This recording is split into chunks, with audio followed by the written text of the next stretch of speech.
Unbelievable. Oh my God. That's the worst thing I have ever heard about my family.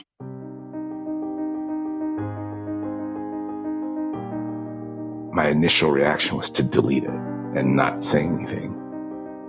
Well, I get emotional about it. Sorry. I can't imagine what she went through. That's the real-life aftermath of at-home DNA testing. Something once reserved for crime scene investigators and scientists curing illnesses has been tossed directly into consumers' hands.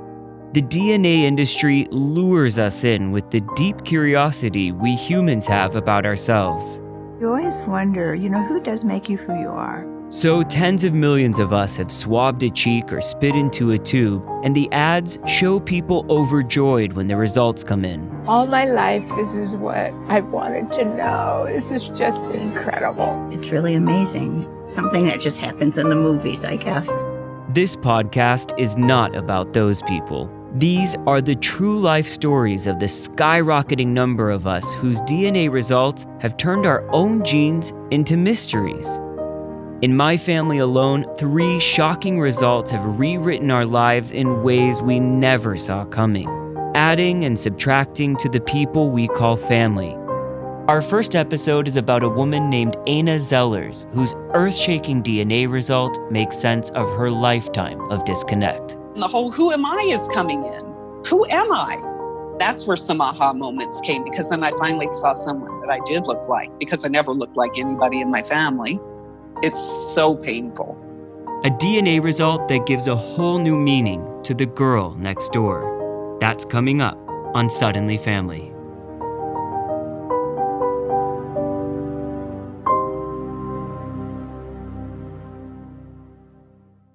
If you're listening to this podcast, that means you appreciate investigative storytelling. What if you had the chance to investigate and share important stories? Whether you want to dive into a new career in journalism or start your own investigative podcast, the Cronkite School of Journalism and Mass Communication at Arizona State University offers a variety of graduate programs just for you.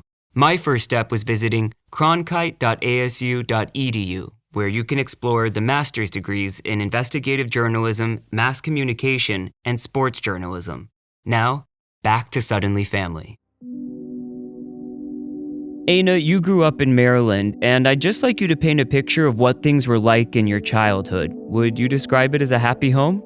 I think there were moments where there were things that were not necessarily unhappy, but no, I can't describe it as a happy home. I don't think my parents were a happy union. I think they did the best that they could, maybe. Were you closer to your mother or to your father? I'd probably have to say my dad, because at least I felt like there was something about my dad that was soft and sweet. And he had a kindness. And my mother, she wasn't someone that I was ever easily close to. I wanted to be close to my mother, but I can't say I really felt a huge embrace by either of my parents. So, did you ever feel at home with your own family? No, not at all. I never fit in. I never felt like I fit with my own family. And I was so clearly different than my older brother and sister. I didn't look like them. I was always the sore thumb. It's like, why does she look different? There was a lot of that chatter growing up. But I always felt like the adults and other people, and I know it sounds paranoid, I always felt like something's wrong with me. When I would walk in a room, the voices would suddenly go hushed. The conversation would stop or become very low. And I just felt a lot of eyes upon me, and I could never figure it out. And as a child, I just felt like it was me. I'm like, there's something wrong with me. Anna isn't the only one who feels this way. Her cousin Beth also recalls some strange incidents, one of them involving Anna's dad, Charles, and his brothers.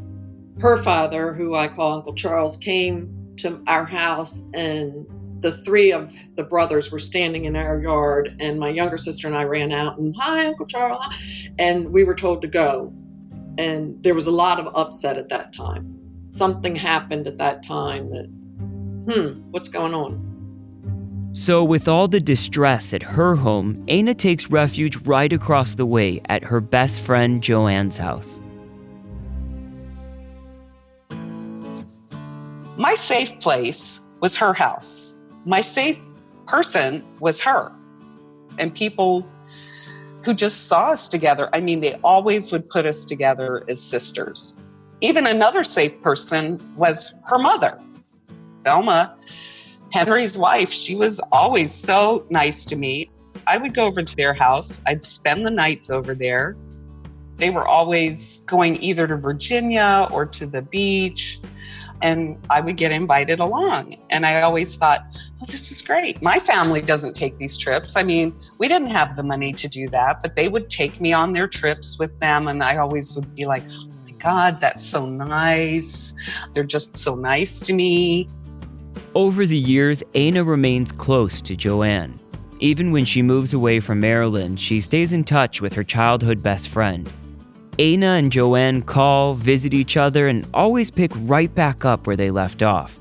Aina often thinks back on the times she spent over at Joanne's house, and something that always stands out to her, how kind Joanne's mom was to her. Sweet memories that become incredibly confusing after Aina takes a DNA test.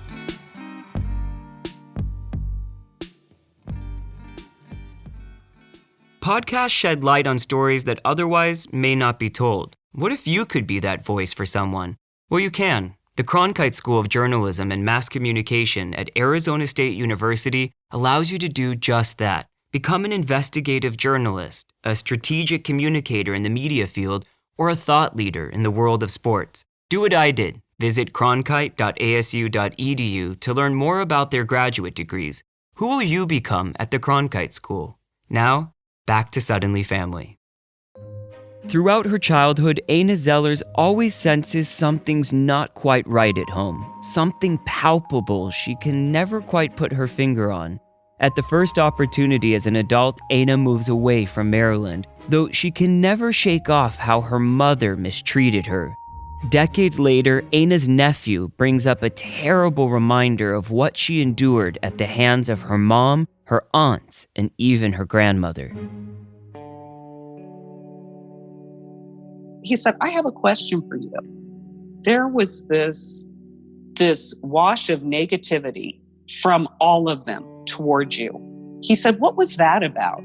He wanted to know what that negativity was that was coming off of these women toward me. And he said, because he could never understand it. He said, because I was always nice to them and I was nice to him. He said he just couldn't understand it because he perceived me as a nice person. He said, why would these women who otherwise, without me in the room, would behave accordingly and then suddenly start behaving differently when I entered the room? Her nephew's words really get to Aina.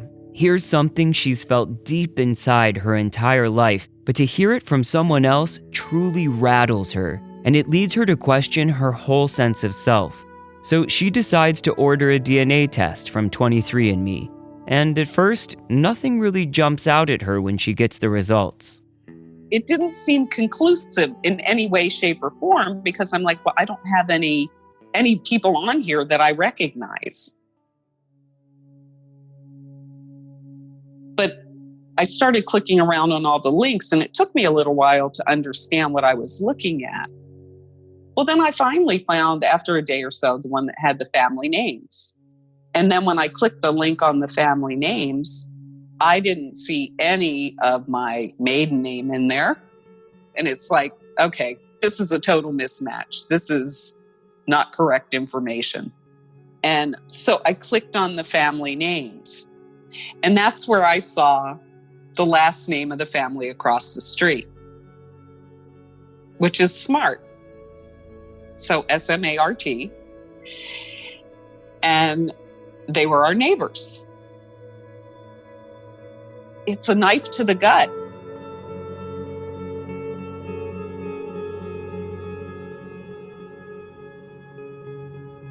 Smart, Joanne Smart, Aina's best friend, the girl from across the street.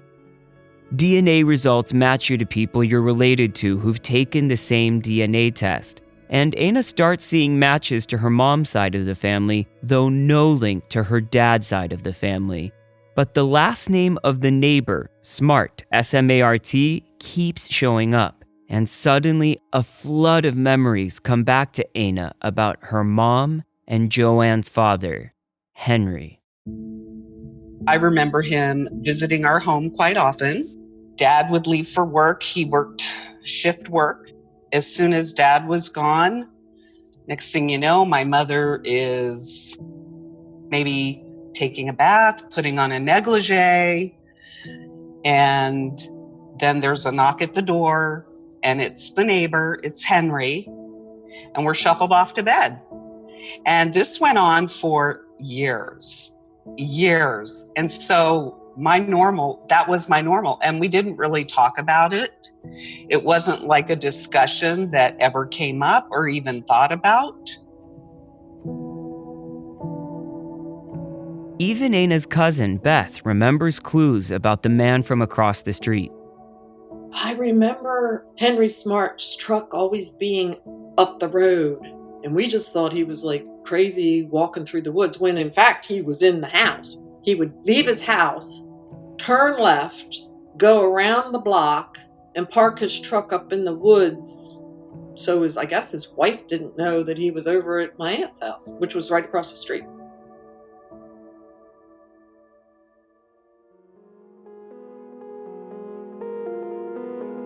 Now these memories of her neighbor's father are all Aina can think about. So she decides to call Joanne, her childhood best friend, who she's realizing may actually be her half-sister. And I said, hey, look, this is what I'm up to. Because I didn't know how she would react to it. But I said, I'm coming up with these last names. And I kept trying to pull things from the 23andMe that might ring a bell for her, or people that she might know, or other names that she might know. And it took some digging, and I kept sending her screenshots off of 23andMe. I'm like, do you recognize this person, or these names, or this, that? And then all of a sudden, it was really weird because all these people that I was suddenly linked to came from a little town in West Virginia, Sissonville. And I had sent her a screenshot with that on it for one of these people. And she said, wait a minute. She said, that's the town. The small town where Joanne's father, Henry, originally comes from. So Joanne starts sending Aina old photos of Henry's family. And that's where some aha moments came, because then I finally saw someone that I did look like, because I never looked like anybody in my family. Finally saw who I actually looked like, which would have been my uncle, my paternal uncle. Sent me a photo of him, and then I had a photo of myself as a child, and I put them side by side, and I'm like, oh my God, I look like Henry's brother. It still wasn't completely sinking in for Joanne, and I don't think it was completely sinking in for me. Despite all the evidence mounting up before them, neither Aina nor Joanne are 100% convinced. When adults lie to children, decades of deception can speak much louder than even scientific evidence. So Aina orders a second DNA test, this time from Ancestry DNA, the company that has by far the most amount of users, meaning it has the greatest potential for DNA matches. And then when I took the Ancestry test, then I got the complete aha moment. My sister that I was raised with is in the data bank, and she comes up as a half sibling. So there's that. And then a first cousin under the Smart side of the family, under Joanne's family, who is her first cousin, came up as my first cousin. There's one in particular who was in the Ancestry data bank on my father's side, did not come up as my first cousin like it did under my sister Jan.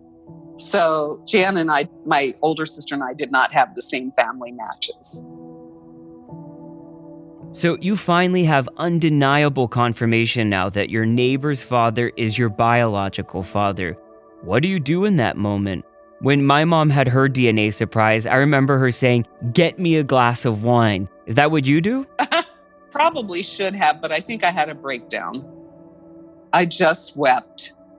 And I even thinking about it now, it's painful. It's sad.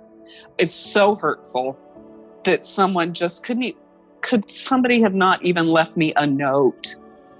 It's so painful because I don't personally want to live in the rearview mirror, but I have put myself in the rearview mirror because I need to make sense of a lot of things so I can continue to move forward at this point.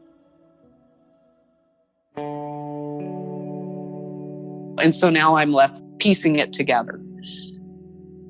It was just such a deep sadness and sorrow and hurt, belief and disbelief all at once. I think the disbelief was of how long it went on for and how many people were probably involved. I didn't even realize how many people probably knew. And of course, Joanne's been waiting for you to get this second DNA result. So now you have to call your childhood neighbor and tell her that you're a lot more than just the girl next door. I did call Joanne. She goes, "Oh my God, okay." And then I put all the pieces together. I said, "You realize that my son is the only living grandson of our biological father. And my son is your nephew." I said, "and my grandchildren are related to you. And those would have been Henry's great-grandchildren." I said, "We're all related." And then we kind of had to fast pace a sibling relationship on that, which I'm grateful she was all on board with. And now I have this new sister that I've literally known pretty much my entire life because she's only 10 months younger than me. Someone that I knew so well, that I had cared about and loved my entire life. And how has your relationship changed since the DNA test? Oh God, it really is great. I mean, it was good before. It's great now. It's better than great. It's more than I could have ever hoped for. We are so close. She has just been so wonderful, so good, so loving, so kind. There are just not enough good things to say. I just don't even have the vocabulary for it all. And it really just brings home the fact that connection, I don't have a connection like that with any other friend than I had with her. And now this really explains it. There is something to genetics and biology and the similarities that we share.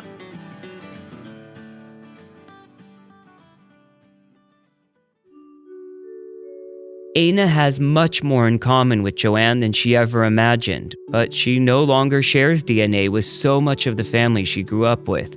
She's had to start calling members of her dad's family to tell them about her mother's affair, reveal the discovery about her paternity, and break the news that she isn't actually related to her paternal aunts, uncles, and cousins, like her cousin Beth.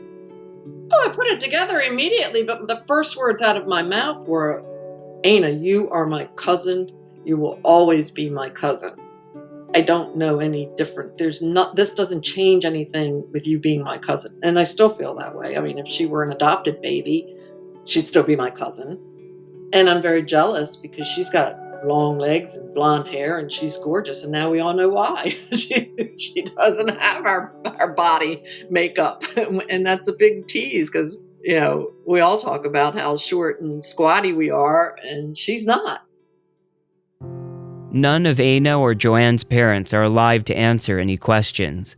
Looking back, though, Aina thinks the families did suspect that she was Henry's daughter. Asking questions of her relatives now, Aina believes everyone knew about her mother's affair. And ironically, Aina says it was her mom's side of the family that shunned her. I didn't really feel it from my father's side of the family, but I did feel it from my mother's side of the family. And to the point of, it was venomous at times. It is inexplicable. I'd like to think that everything is forgivable, but it's really unforgivable to not treat a child nicely because they have nothing to do with their paternity. I really do think that these women, my mother, her two sisters, I think in an effort somehow to right the ship emotionally or psychologically for themselves, I was the path of least resistance to put all that whether it was anger or ill feelings. And it's like, my God, you don't take the actions of a grown woman who has a child and take it out on the child. What are you doing? Why? That's just wrong. But that's something that all four of them, my mother, my grandmother, her two sisters, that's something they all had to live with in their own behavior. That's their character. And I do my best every day not to make that part of my character. For all the adults who treated Aina so badly as a little girl, one woman will always stand out for her kindness. Why do you think Joanne's mom was so good to you? When you talk about her, your face lights up, your voice changes. You have this warmth when you talk about her. And it's very surprising because you believe she knew about the affair and even suspected that you were her husband's daughter. Well, I get emotional about it, sorry. I think of all the people who really, in my estimation, it really surprises me that her mother, I can't imagine what she went through. Because I can't, she's not alive to thank her for being so kind to me when she didn't have to be. And it is surprising how nice she was to me under these circumstances, which we know to be true. My heart is broken for her, as my heart breaks a little bit for everybody, even in this scenario. And how her mother dealt with that, because her mother, of course, had to know. Henry, he was at our house. He wasn't at their house. I was always just included, and she always made me feel included. Really, growing up across the street from Joanne was kind of like an endless vacation, so to speak, because that was where I felt the most safe. I never felt out of place, and I think that's probably the most honest I can be about it. I never felt out of place, where in my own home, I always felt uncomfortable. She was just nice. That was her character, and that's who she was.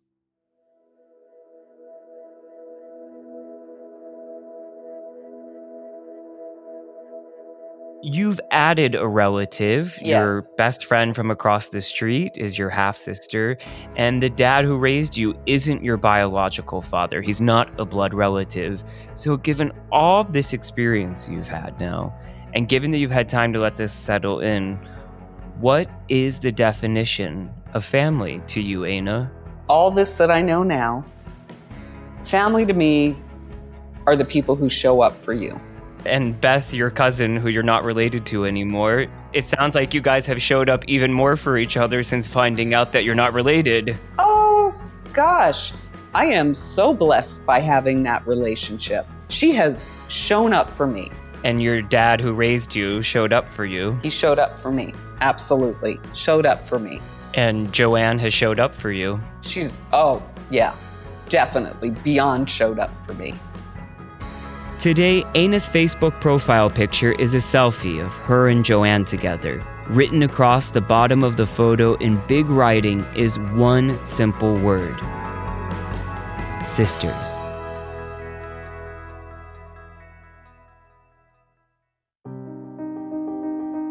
On the next episode, a man from Alabama and a man from the Philippines make the DNA connection of a lifetime. I got an email through Ancestry that said I was born in the Philippines, and I found out I was adopted a few years ago. And I thought, well, gosh, I'd love to help the guy.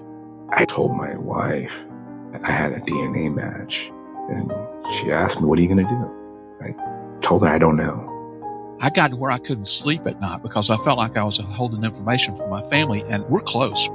That's on the following edition of Suddenly Family, a production of CNN Philippines and Loomis Productions. Our editor is Lori Burke. Sound engineer, Levi Mercurio. This show is created, written, and hosted by me. I'm Samuel Burke.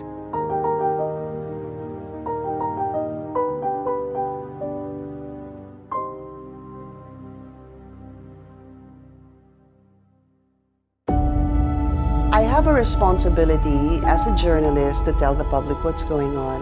Now more than ever, the role of the media and journalists is extremely important. Make that first rough draft of history kung tawagin. As journalists, we deliver the news, we give the right kind of information. News really has the power to shape and influence a person's perspective of the world. It's about the people, it's about the stories. We verify, we confirm, we double check, we triple check from different sources. To give them the truth. Trust, in one word, I would believe, is integrity. You can't force trust, you have to earn it. People can't trust me if they know that I don't know what I'm talking about. It can be very challenging, but it's very, very fulfilling. News You can trust. News you can trust. This is CNN Philippines. News you can trust.